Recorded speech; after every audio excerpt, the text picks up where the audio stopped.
Natatawa ako nang marinig ko ang balitang mayroon ka ng iba.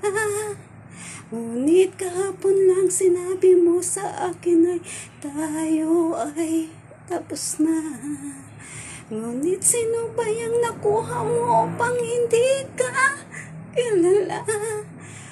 Sinong babae ang paluluhain mo pa?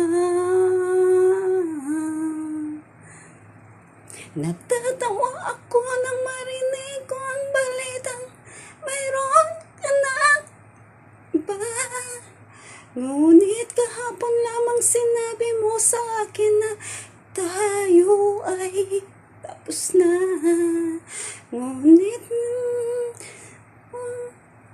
upang hindi ka kilala, sino ba yung babae ang paluluhain mo pa? Natatawa ako nang marinig ko ang balitang mayroon ka ng iba. Ngunit kahapon lamang sinabi mo sa akin na tayo ay tapos na. Natatawa ako nang marinig ko ang balitang mayroon ka ng iba. Ngunit kahapon lamang sinabi mo sa akin na tayo ay tapos na.